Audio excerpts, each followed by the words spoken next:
मिंटू चिंटू, विद्युत चुंबकीय तरंग क्या है जानते हो? प्रकाश भी एक तरह का विद्युत चुंबकीय तरंग ही है और विद्युत चुंबकीय तरंग समझना बहुत ही कठिन और रहस्यमयी है, लेकिन मैं इतनी आसानी से समझाऊंगा कि तुम कभी भूल नहीं पाओगे। यह जो विद्युत चुंबकीय तरंग है, चुंबकीय क्षेत्र और विद्युत क्षेत्र से मिलकर बना होता है, जो एक दूसरे के लंबवत होता है, यानी कि परपेंडिकुलर होता है। कहने का मतलब, अगर विद्युत क्षेत्र इस दीवार के प्लेन में चलता है तो चुंबकीय क्षेत्र जो बनता है वह फर्श के प्लेन में बनता है। तो दीवार और फर्श एक दूसरे के 90 डिग्री पर रहता है, उसी तरह विद्युत क्षेत्र और चुंबकीय क्षेत्र एक दूसरे के 90 डिग्री पर रहता है। अब प्रश्न यह उठता है, यह बनता कैसे है? आओ समझते हैं।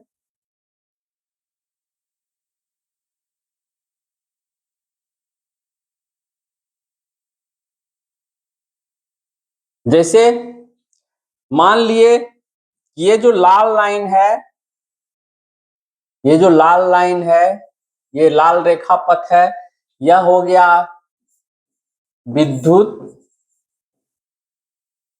विद्युत क्षेत्र।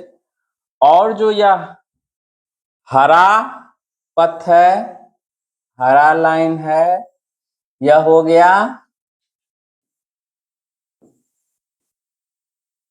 चुंबकीय क्षेत्र। इस विद्युत क्षेत्र और चुंबकीय क्षेत्र को इस तरह से समझते हैं, जैसे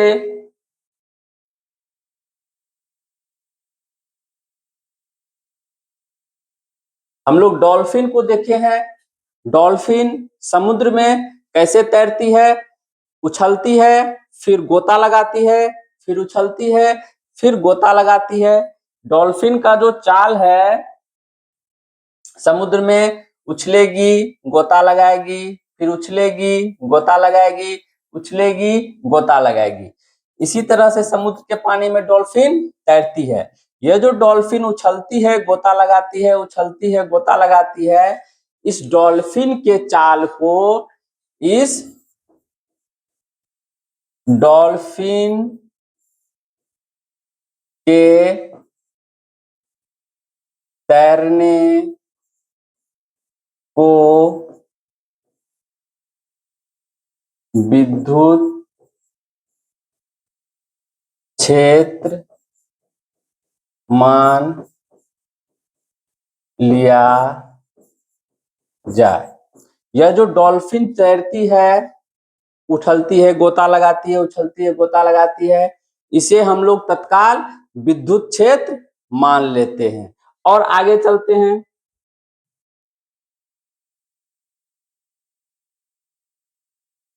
अब हम लोग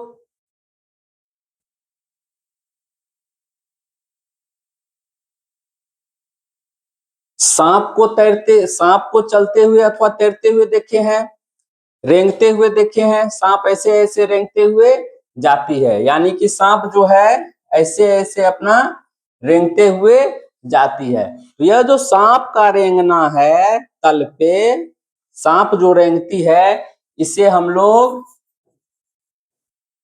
चुंबकीय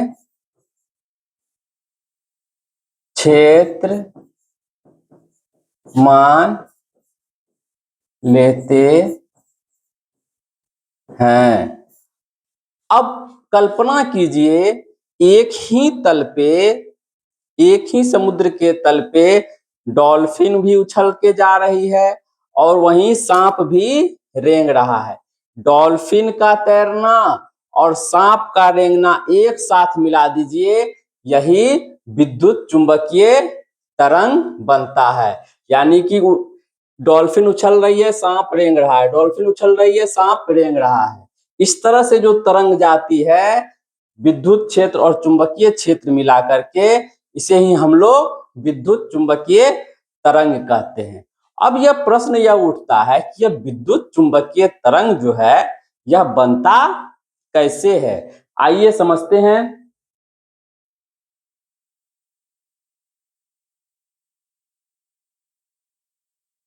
देखिए, कोई भी आवेशित कण अगर रहता है, आवेशित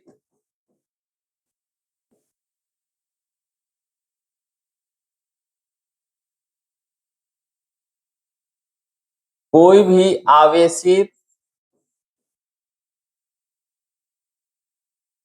इसको ऐसे कीजिए,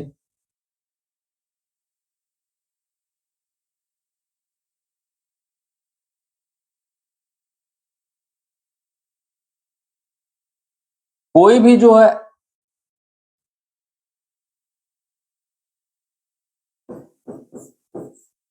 आवेशित कण जो होता है वह एक विद्युत क्षेत्र का बनाता है। यह आवेशित कण क्या बनाता है? विद्युत क्षेत्र बनाता है। इस तरह का विद्युत क्षेत्र रहता है। परंतु जब इस आवेशित कण में हम कंपन लाते हैं, वाइब्रेशन लाते हैं, तो यह आवेशित कण जो होता है यह चुंबकीय क्षेत्र बनाता है। यह आवेशित कण क्या करता है? यह एक चुंबकीय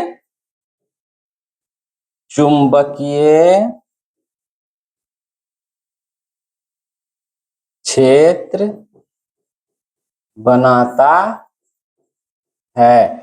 अब यह जो चुंबकीय क्षेत्र बनता है, यह आवेशित कण जो रहता है इसको बदल देता है। ये जो सीधी रेखा में आवेशित कण है ना, इसको वह बदल देता है इस तरह से।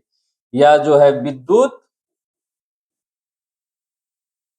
विद्युत क्षेत्र बनाता है। यानी कि जब कण में कंपन होता है तो वह चुंबकीय क्षेत्र बनाता है। यह जो चुंबकीय क्षेत्र बनता है इस आवेशित कण को बदल के विद्युत क्षेत्र, इस विद्युत क्षेत्र जो सीधी रेखा में रहता है उसको बदल करके इस तरह का विद्युत क्षेत्र बनाता है। अब जो यह विद्युत क्षेत्र बनाता है यह पुनः जो है चुंबकीय क्षेत्र का निर्माण करता है। यह पुनः इस तरह से चुंबकीय क्षेत्र का निर्माण करता है। और यह जो चुंबकीय क्षेत्र है यह पुनः इस तरह से विद्युत क्षेत्र का निर्माण करता है। और यह जो विद्युत क्षेत्र है यह पुनः इस तरह से चुंबकीय क्षेत्र का निर्माण करता है। पुनः यह चुंबकीय क्षेत्र जो है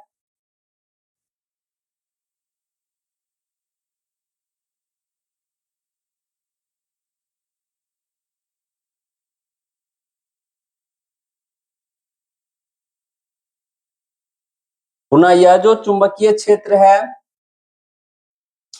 इस तरह से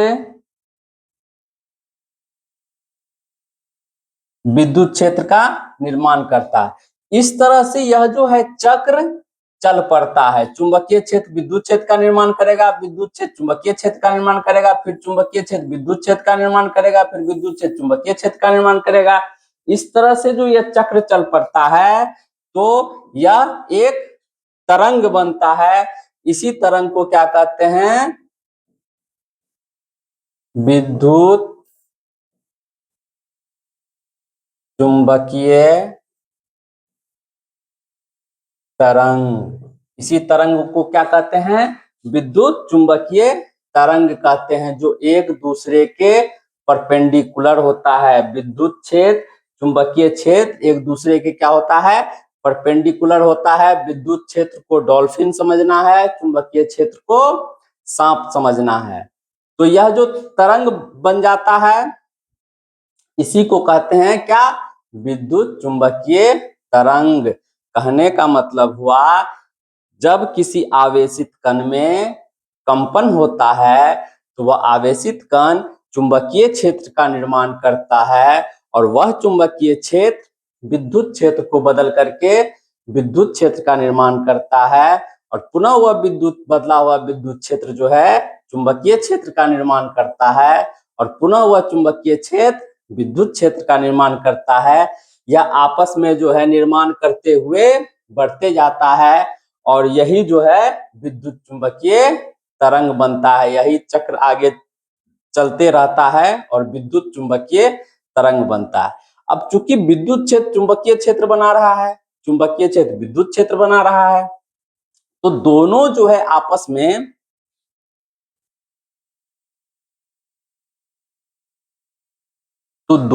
है आपस में एक दूसरे का निर्माण करते हुए चलती है, इसीलिए इसे किसी माध्यम की आवश्यकता नहीं होती है। और यह निर्वात में भी, जहां वायुमंडल नहीं है, वहां भी यह गमन करती है। और हमारा जो प्रकाश है, यह भी एक तरह का विद्युत चुंबकीय तरंग है। हमारा प्रकाश भी है एक तरह का विद्युत चुंबकीय तरंग है। देखते हैं,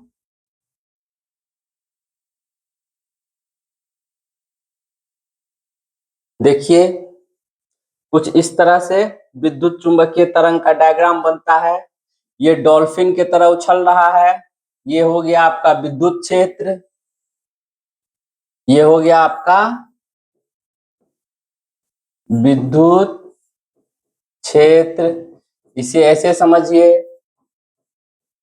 डॉल्फिन के तरह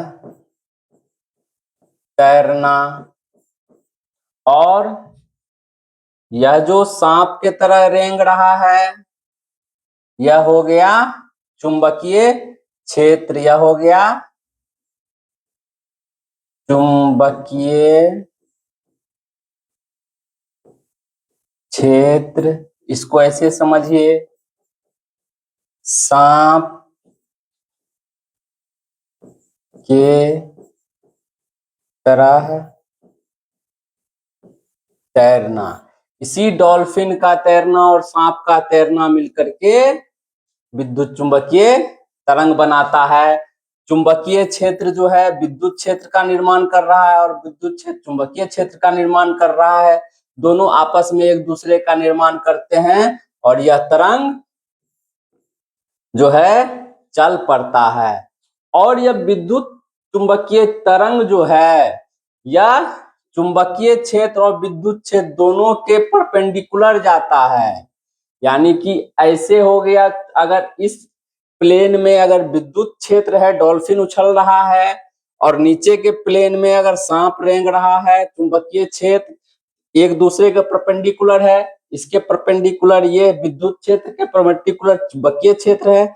इस दोनों के परपेंडिकुलर जो है तरंग रहेगा। यानी इसके भी परपेंडिकुलर हो गया और इसके भी परपेंडिकुलर हो गया। तो तरंग जो है विद्युत क्षेत्र के भी परपेंडिकुलर रहता है, लंबवत, और चुंबकीय क्षेत्र के भी लंबवत तरंग रहता है। इसीलिए इसे विद्युत चुंबकीय तरंग समझ में आ गया। बहुत आसानी से समझा दिए। अब कभी भूलोगे मिंटू चिंटू? नहीं ना। बहुत बहुत धन्यवाद।